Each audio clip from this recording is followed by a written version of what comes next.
குழம்புக்கு ரெடி பண்ணிட்டீங்களா? கத்திரிக்காய் குழம்பா? கத்திரிக்காய் பாருங்க அப்படியே வச்சுருக்கீங்க, கட் பண்ணல?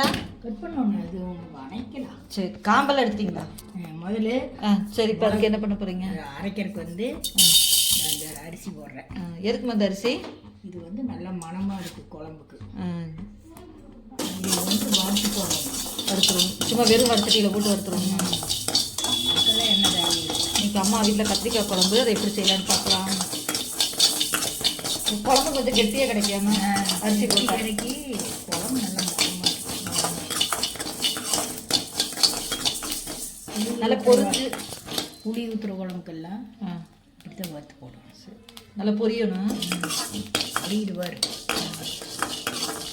வெறும் வடத்தட்டியில் இப்படி அரிசி அரிசி போட்டு வறுத்துக்கணும். அவ்வளோதான், வறுத்தாச்சு.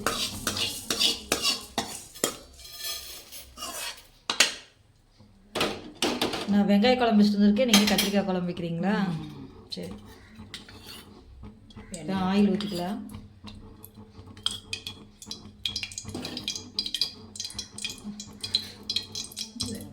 வெங்காயம், சின்ன வெங்காயம் கொஞ்சம் போட்டுக்கலாம்.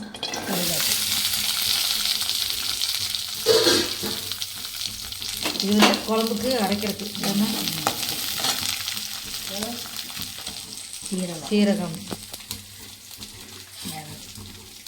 சீரகம் கொஞ்சம், மிளகு கொஞ்சம்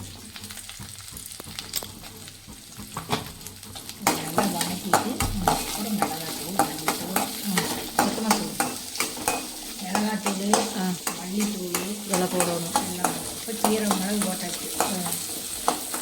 நல்லா வணங்கின பிறகு மல்லித்தூள். சரி,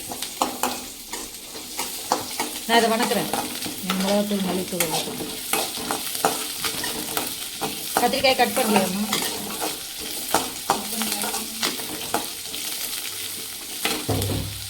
வெங்காயம், சீரகம், மிளகு போட்டிருக்காங்க, கருவேப்பிலை.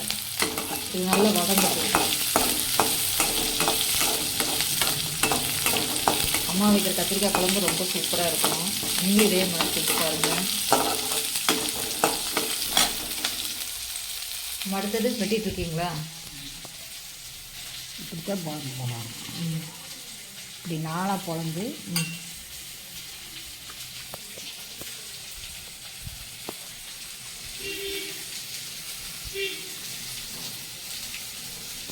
பூச்சி இருக்கான்னு பார்த்துட்டு கட் பண்ணிக்கோண்ணா. உங்களுக்கு நல்ல கத்தியாக வாங்கி தரமா, வெட்ட மாட்டீங்களா? அருகாமையிலே நீங்கள் அடுத்து பழகிட்டீங்க.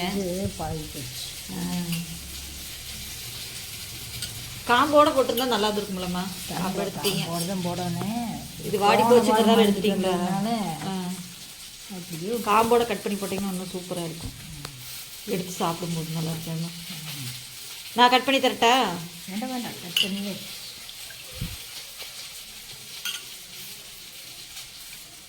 இப்படி நல்லா கட் பண்ணி வச்சுக்கலாம்.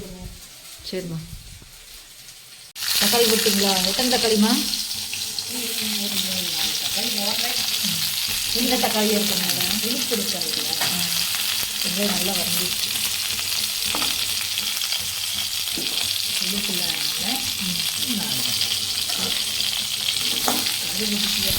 கருவில் நான் அதுக்குள்ள நீங்கள் கட் பண்ண போனீங்கன்னா நான் அடுப்பு வசையாக வச்சுருக்கேன்.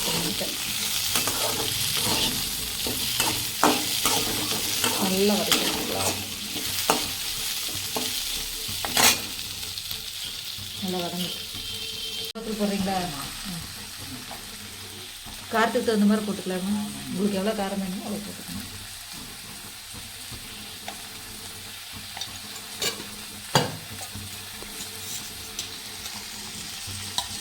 அடுத்து மல்லித்தூள் 4 ஸ்பூனு.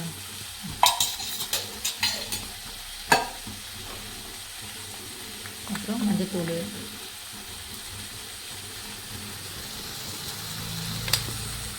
அடுத்து தேங்காய் வறுத்து பேசி விட்டுட்டு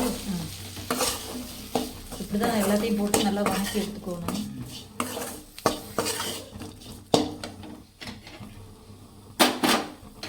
இப்போ இந்த வறுத்து வச்ச அரிசியுமே அது கூட போட்டுடலாம். இன்னும் கொஞ்சமாக போட்டோம்னா போதும்.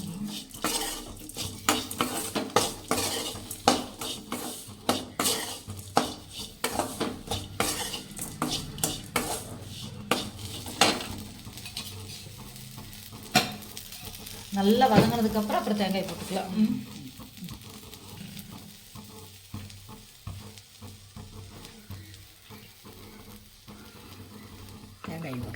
தேங்காய் போட்டாச்சு. ஒரு முடி தேங்காய் போட்டிருக்கீங்க.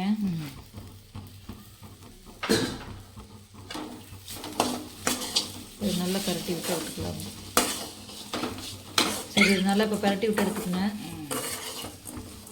இது ஆற வச்சு நீ அரைச்சிட வேண்டியது. அதுக்குள்ளே அந்த கத்திரிக்காய் வணக்கி விட்டுருலாம். சரி, எண்ணெய் ஊற்றுறேன். சரிம்மா. இப்போ அதை வணக்கி எடுத்து வச்சாச்சு, ஆற வச்சாச்சு. அடுத்தது கத்திரிக்காயை வணக்கி விட்டுறலாம். இங்கே எண்ணெய் உண்டுன்னா ஊற்றணும், நிறைய ஊற்றணும். நிறைய ஊற்றினாக்க நல்லா வணங்கும்.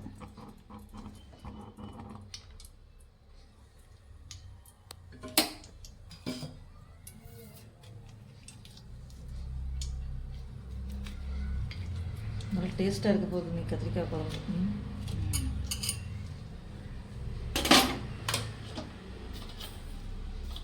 அடுத்ததுமா கடுகு ஊற்றிக்கலாம்.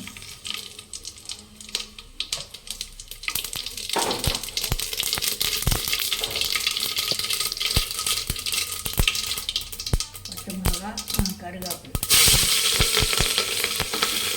2 பச்சை மிளகா, கருவேப்பிலையும் போட்டுக்கோங்க. கத்திரிக்காய்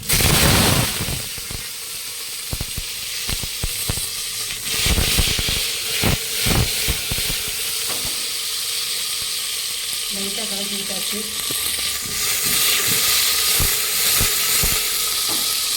சரி, நல்லா வதங்கணும். வதங்கி அப்புறம் புளி கரைச்சி இல்லாமல் புளி வந்து ஊற வச்சுருக்காங்க. இப்போ அது வதங்கினதுக்கப்புறம் புளி ஊற்றிக்கலாம். இப்போ ஊற்றிடலாமா? வதங்கணுமாம்மா? புளியில் புளி வெந்ததுன்னா தெரியும். மிளகா அரைச்சி ஊற்றிடலாம். சரி.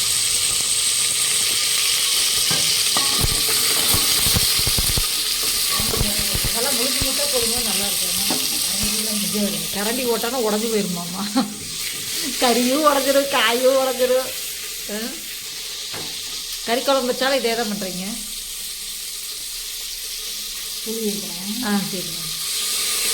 புளி தேவையாக நல்லா ஊற்றிக்கணும். கொஞ்சம் புளிப்பாக இருந்தால் நல்லாயிருக்கும். சூப்பர். பார்க்கவே அழகாக இருக்குமா. கொஞ்சமாக உப்பு. வெந்ததுன்னா அதுக்கெல்லாம் அரைச்சி ஊற்றிக்கலாம். நாம் அரைக்கிறதுக்குமே கத்திரிக்காய் வேகிறதுக்கும் கரெக்டாக இருக்கும்.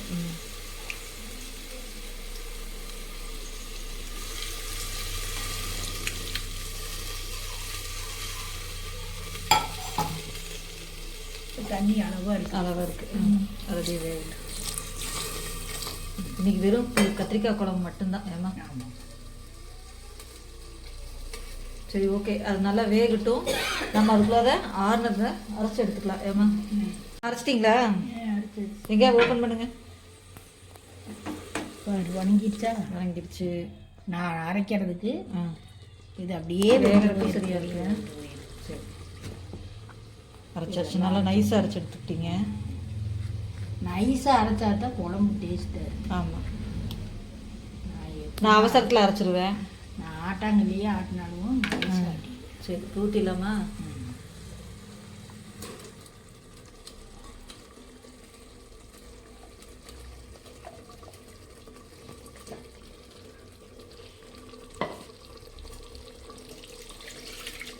இப்போ அதை அரைச்சதை ஊற்றியாச்சு. இதே மாதிரி செஞ்சு பாருங்கள், குழம்பு ரொம்ப டேஸ்ட்டாக வரும்.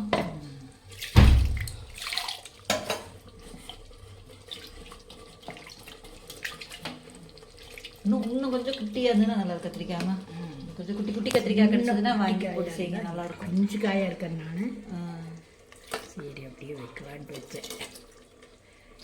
குட்டி காயாக இருந்தால் இதில் கூட இன்னும் நல்லாயிருக்கும். அப்படியே முழுசாக எடுத்து அப்படியே சாப்பிட்றதுக்கு சூப்பராக இருக்கும்.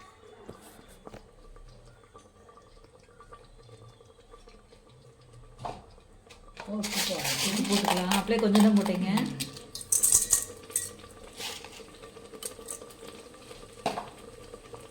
கல் உப்பு போட்டாச்சு. கல் உப்பு போடுங்க, சால்ட் உப்பு போடாதீங்க.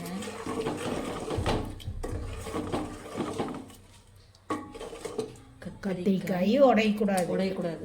போட்டு கரண்டி போட்டு கலக்கக்கூடாது, உடையாமல் எடுக்கணும்.